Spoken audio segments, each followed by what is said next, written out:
오직 커리어의 커리어 코치 제이슨입니다.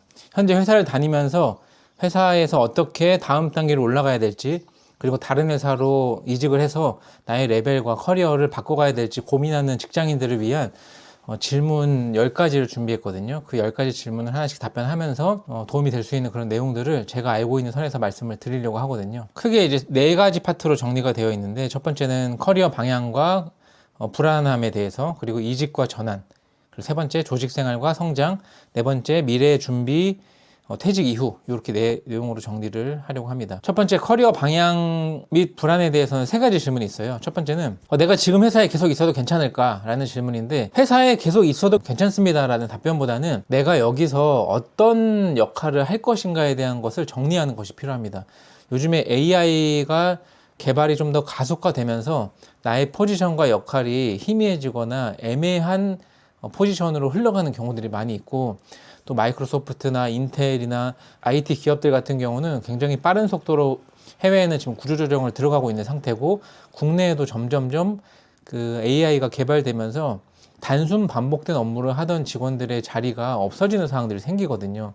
모든 사람들에게 지금 다른 데로 이동해야 됩니다라고 말씀을 드리기보다는, 하고 있는 일이 AI로 기술로 대체될 수 있는 일이라고 하면은 다른 직무로 전환을 하거나 현재 직무에서 AI를 활용할 수 있는 나만의 역량과 스킬을 개발해서 레벨을 높여가는 것이 필요하다라고 말씀을 드리고 싶어요.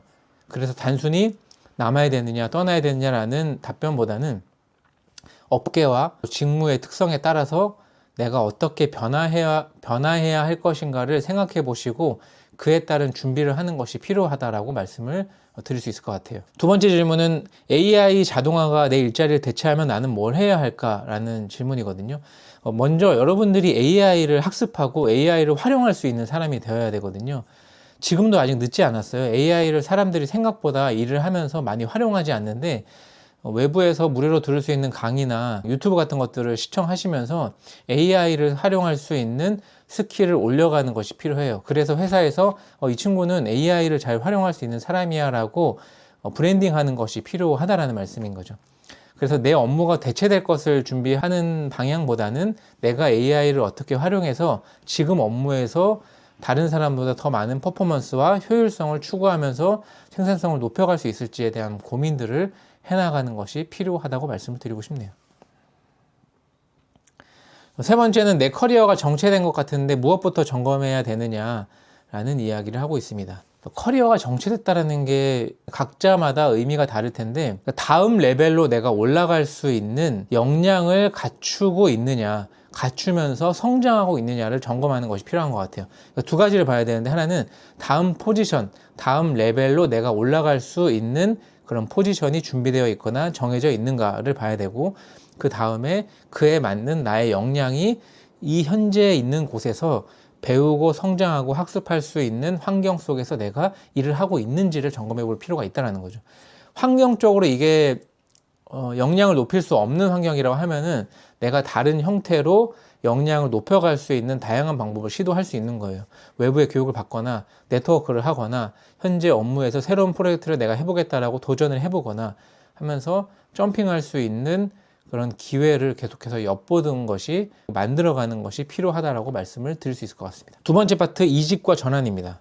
네 번째 질문인데, 이직을 결심하기 전에 꼭 확인해야 할 거는 뭐가 있을까요? 라는 질문이거든요. 이직을 결심하기 전에 확인해야 될 거는 현재 직장에서 나의 가능성이 얼마나 있느냐를 먼저 점검하는 것이 필요해요. 이직이 무조건 좋은 게 아니거든요. 이직은 또 다른 전환이자 또 도전인데, 현재 직장에서 내가 인정을 잘 받고 있고 다양한 경험들을 해볼 수 있는 기회를 계속 주고 있다고 하면은 이직을 다시 한 번 더 고민해 볼 필요가 있습니다.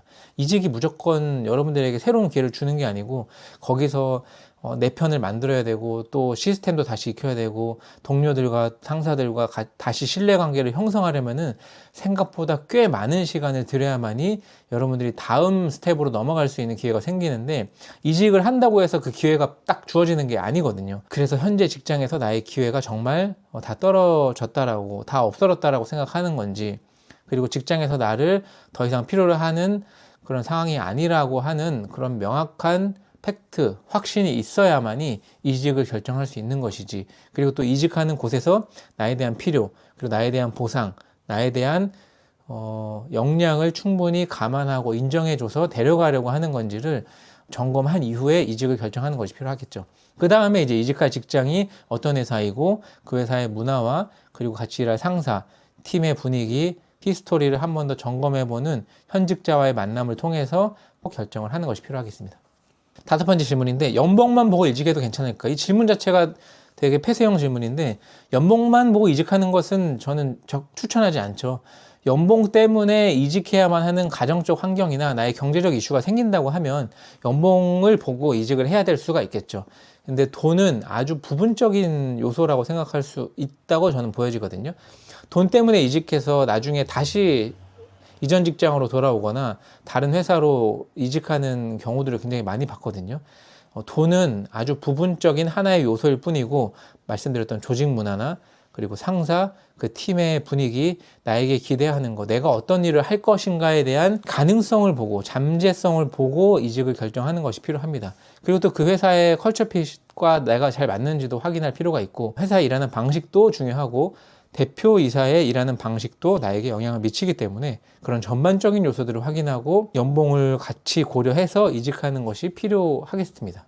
그리고 이제 업계의 어떤 트렌드와 추세도 보면서 이직을 결정해야 되겠죠. 여섯 번째 질문은 현재 나의 경력으로 다른 산업으로 옮기는 것이 필요할까라는 질문인데, 산업의 전환은 고민이 많이 필요한 영역이에요. 왜냐하면 먼저 첫 직장을 정하고 산업을 정할 때 관심 있는 영역을 산업으로 결정하는 경우들이 많고, 그래야만이 내가 일에 흥미를 느끼고 지속적으로 그 트렌드와 그 산업에 대한 학습을 내가 자연스럽게 해나갈 수 있는데, 유통업을 하다가 갑자기 미용 쪽의 업종으로 전환을 한다는 자체는 굉장히 바닥부터 다시 한 번 더 학습하고 경험해야 되는 어려움을 내가 극복하는 것이 필요하거든요. 그러나 나의 마인드셋과 태도를 통해서 그것을 충분히 넘어설 수 있는 사람들의 역량과 준비가 있다고 하면 얼마든지 넘어가도 된다고 생각하지만, 업종을 전환하고 산업을 바꾸는 거에 대해서는 신중히 결정할 필요가 있습니다.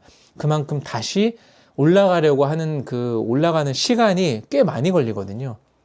빠른 시간 안에 학습을 하는 사람들이 많이 있지만, 저는 한 번 더 고민하고 또 고민해야 되는 부분이라고 생각을 하고 신중하게 결정할 필요가 있다고 말씀드리고 싶습니다. 세 번째 파트는 조직생활과 성장에 대한 부분입니다. 리더십에 대한 부분인데, 일곱 번째 질문이 리더가 되려면 어떤 역량이 필요할까요? 라는 질문이거든요. 리더십의 정의는 저는 따르는 자가 있는가라는 질문에 따르는 자가 있다 하면 리더십이 있다라고 볼 수 있거든요. 근데 그것은 리더의 역량도 있지만 나와 함께하는 팀원이 얼마나 나를 따르고자 하는 마음이 있느냐가 중요한 기본 베이스인 것 같아요. 팀원을 잘 만나면 내가 리더십이 좀 부족하더라도 나를 따르고자 하는 마음이 있고 무조건 팀장님이 하시는 거를 따라가겠습니다라고 하는 팀원을 만난다고 하면 크게 어려움이 없이 리더십을 발휘할 수 있고, 또 회사로부터 리더십 있는 사람이라고 인정받을 수 있는데, 역량이 좀 있거나 좀 리더십에 대한 기대감이 큰 직원을 만나고 또 까칠한 팀원을 만나게 될 경우에는 내가 무엇인가를 줄 수 있는 그런 역량과 지식과 경험을 가지고 있어야만이 리더십을 발휘할 수가 있거든요. 그래서 따르는 자가 있으려면 내가 무엇인가를 줄 수 있는 것이 있어야 된다는 겁니다. 여러분들은 어떤 것을 줄 수 있나요? 그게 일하는 방식일 수도 있고, 또 피드백하는 기술일 수도 있고, 구체적으로 업무를 설계하고 전략을 짜는 방향일 수도 있고, 보고서를 잘 쓰는 방법일 수도 있고, 무엇인가 팀원이 나에게 얻어갈 수 있는 것이 있어야만이 나를 계속 찾고 나에게 의지하고 물어보고 또 컨펌을 받으려고 하는 그런 사항들이 반복될 수 있기 때문에, 끊임없이 내가 주려고 하는 것이 있어야 되고, 줄 수 있는 것을 만들어서 팀원에게 방향과 가이드와 전략과 스킬을 알려줄 수 있는 역량을 계속해서 습득해 나가는 것이 필요하겠습니다. 그게 일종의 자기 관리가 될 수도 있고, 영역은 굉장히 많아요. 끊임없이 쌓아가려고 하는 태도와 마인드가 필요하다는 거죠. 어떤 사람에게는 인성과 태도와 마인드를 팀원에게 또 알려줄 수가 있겠죠. 아니면 개인의 삶에 대한 영역, 가정을 관리하고 또 커리어를 관리하고 역량을 높이는 나만의 네트워크 방향일 수도 있고, 대학원을 가는 것일 수도 있고, 그런 삶에서 가르쳐 줄 수 있는 것이 있다고 하면 그것이 또 리더십의 일종의 부분이라고 말씀드릴 수 있겠습니다. 여덟 번째 질문은 성과도 내고 워라밸도 지키는 것이 가능할까라는 건데, 이 워라밸이라는 부분이 사람마다 좀 달라요. 워라밸의 정의가 그 사람이 중요하게 여기는 삶의 영역의 비중만큼 내가 시간을 사용하는 거거든요. 어떤 사람에게는 일의 비중이 80%일 수 있고, 어떤 사람은 일의 비중이 50%일 수 있고, 각각 개인마다 다르거든요. 그 균형을 정의하고 균형의 시간을 배분해서 그 시간에 맞게, 우선순위에 맞게 시간을 사용하느냐가 중요한 거죠. 그래서 성과를 내고 워라밸도 지킨다. 그 개인마다 우선순위의 비중이 다르기 때문에 워라밸의 비중에서 일의 비중이 큰 사람은 자연스럽게 성과의 비중도 같이 연결돼서 일을 많이 하면 성과도 높여질 수밖에 없겠죠. 그리고 어떤 사람은 일의 비중이 50%이고 또 자기의 시간과 가정의 시간이 중요하다고 하면은 성과 부분이 조금 부족할 수도 있겠죠. 이거는 어떤 시간적 비중의 사용과 성과가 연결될 수 있기 때문에 어떻게 좀 정의하기 어려운 것 같아요. 또 이렇게 볼 수도 있습니다. 시간의 전체의 50%의 비중만 일에 사용하고 있는데 가정과 건강과 자기 개발에 시간을 사용하는 것이 또 나의 멘탈과 마인드에 긍정적 영향을 작용하다 보면은 어떤 직원은 8시간을 사용하고 어떤 시간은 12시간을 사용했는데 불구하고 8시간을 사용한 직원이 업무의 몰입도가 더 높아져서 그 안에서 더 많은 퍼포먼스를 낼 확률도 있다라는 거죠.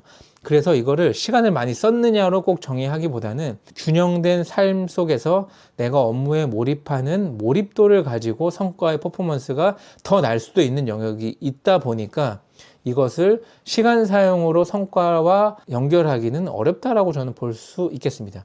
쉬면서 잠을 자면서 혹은 집에서 책을 보면서 성과와 연결된 아이디어를 얻어낼 수도 있는 거잖아요. 이렇게 보면은 좀 더 균형의 정의가 좀 달라지지 않을까라고 생각이 됩니다. 아홉 번째 질문입니다. 좋은 회사는 어떻게 구분할 수 있을까라는 질문이거든요. 좋은 회사, 직원들이 정의하는 회사는 저는 세 가지로 정의를 했어요. 퇴직자를 만나고 또 재직자를 만나고 이직하려고 하는 사람들을 만나봤을 때 제가 진짜 수천 명을 만나봤거든요. 왜냐면 이제 직원 면담을 굉장히 많이 하는 그런 분위기의 회사의 인사팀에 있었다 보니까 직원들이 얘기하는 회사라는 단어의 정의를 잘 들어보면은 회사는 어떠한 건물이 아니고 실체가 있는 어떠한 조직적인 측면이 아니고 사람에 대한 부분으로 정의를 저는 내렸거든요. 대표적인 게 첫 번째가 경영자, 대표이사이고 두 번째가 상사, 세 번째가 인사팀이었습니다. 회사가 요즘에 이래. 회사가 결정하는 게 좀 이런 것 같아. 회사가 나는 좀 마음에 안 들어. 회사가 요즘 변해가는 것 같아 라고 하는 직원들의 얘기를 잘 들어보면은 대부분이 상사가 많고 그리고 인사팀의 어떤 제도적 측면과 의사결정의 사항들이 나에게 회사로 다가오는 경우도 있고 자주 보고하고 만나는 대표이사, 의사결정을 받는 경영자를 회사라고 이야기하면서 회사가 좋냐 나쁘냐를 표현하는 경우들이 많이 있습니다.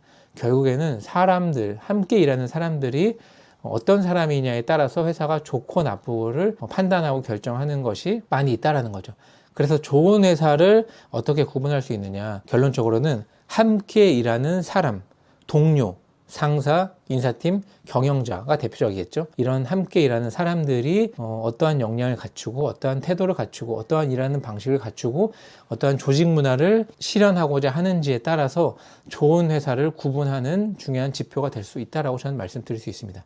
그래서 가장 중요한 것이 채용이 중요한 거죠. 어떤 사람을 채용하고 어떤 사람이 회사에 입사하느냐에 따라서 이 회사가 좋은 회사가 될 수 있느냐를 결정하는 요소가 될 수 있기 때문입니다. 그래서 정말 채용에 대표이사들이 많은 시간을 쓰고 신중하게 사람을 뽑는 것이 필요하겠습니다. 제가 되게 사소한 예를 하나 드리려고 하는데 요즘에 날씨가 좀 이렇게 추워지다 보니까 이제 모기들이 좀 집에 생기기 시작했어요. 모기들이 어디로 들어오는지 잘 모르겠는데 밤에 자다 보면은 모기 한 마리 때문에 그 가족들이 잠을 잘 못 자요. 이 모기가 정말 보이지 않는 그 아주 작은 모기잖아요. 근데 그 모기의 모기 소리, 이 모기가 내 귀에서 맴돌고 모기가 물었을 때 오는 그 간지러움 때문에 이 잠을 설치고 모두가 막 힘들어하는 것처럼 조직 속에도 그 아주 작은 사람 한 명이 조직에 미치는 영향력이 굉장히 크게 작용하거든요. 그래서 이 한 명이 그렇게 영향을 미치겠어라고 생각하지만 그 작은 한 명이 어떤 책에서는 이제 썩은 사과라고 표현하는데 썩은 사과가 전체 사과를 함께 다 썩게 만드는 그런 부정적 영향의 그 크기가 굉장히 크다라는 것을 생각하면은 한 명 한 명 뽑는 것이 되게 중요하고 그게 좋은 회사를 만드는 중요한 요소가 될 수 있습니다. 그래서 부정적이고 일을 하려고 하지 않는 직원들은 빠르게 판단하고 처리를 하고 정리하는 것이 필요하다고 말씀드릴 수 있겠습니다. 마지막 네 번째 파트는 미래 준비와 퇴직 이후에 대한 부분입니다. 10번째 질문인데, 퇴직 이후에 나는 어떤 것을 할 수 있을 것인가? 이게 모든 사람들의 고민이기도 하고 모든 사람들이 풀어가야 될 주제이기도 하잖아요. 퇴직 이후에 무엇을 할 수 있을까를 지금부터 고민하는 것이 필요하고 여러분들의 개인 브랜딩을 지금부터 준비하는 것이 필요하다고 말씀드리겠습니다. 여러분들이 할 수 있는 여러분이 가치로 실현하고 만들어낼 수 있는 서비스를 지금부터 SNS나 블로그 같은 그런 온라인상에서 실현해 보는 것이 필요하다고 말씀드리고 싶거든요. 글로 쓰거나 혹은 영상으로 만들거나 지금부터 한번 만들어 보시면 좋을 것 같아요. 그게 바로 이제 콘텐츠에 대한 부분이거든요. 내가 알고 있는 것이 사람들한테 어떻게 가치로 실현될 수 있겠어라고 생각을 하지만 생각보다 여러분들이 알고 있는 지식들과 경험들, 쌓아왔던 것들이 일반 사람들에게는 되게 새롭고 이런 게 있었어? 이거 이렇게 하는 거구나 라고 하는 것들이 굉장히 많아요. 저도 직장을 다니면서 외부의 그런 단체와 개인을 도와주는 서비스들을 많이 해보니까 저에게는 당연한 거지만 그분들에게는 새로운 것으로 다가오는 지식과 경험들이 많다는 것을 경험하게 되면서 이게 결국에는 사람들에게 가치를 실현할 수 있는 거구나 라고 확신이 들게 됐거든요. 이제 그거를 확인하려면은 온라인상에, SNS상에 혹은 사람과 단체를 만나서 내가 알고 있는 것들을 얘기해보고 강의해보고 콘텐츠로 만들어보고 하면은 내 다음 스텝에 대한 준비가 자연스럽게 연결될 수 있는 겁니다. 이제는 개인 브랜딩의 시대가 다가오고 있거든요. 여러분이 할 수 있는, 가지고 있는 것들을 충분히 지금 가지고 있는 것만으로도 앞으로 남은 인생을 살아갈 수 있을 만큼 충분하니까요. 더 많은 것들을 뭔가 준비하고 나가려고 하기보다는 지금 가지고 있는 것을 조금씩 온라인상에, SNS상에 실현해 보시고 구현해 보시면은 다음 스텝을 준비하는데 여러분들 다음 길을 고민할 때 작은 길을 확인할 수 있는 경험들을 해볼 수 있을 겁니다. 망설이지 마시고 지금부터 도전해 보시고 망설이지 마시고 실현 한번 해보셨으면 좋겠어요. 저도 굉장히 고민을 많이 하다가 이제 진짜 해봐야겠다라고 생각하고 그때부터 박차를 가하면서 계속 끊임없이 컨텐츠를 만들어가고 있거든요. 충분히 할 수 있습니다. 제 영상이 마음에 들었다면 구독과 좋아요 그리고 알림 설정 해주시고 지속적으로 제 영상 컨텐츠를 받아보셨으면 좋겠습니다. 감사합니다.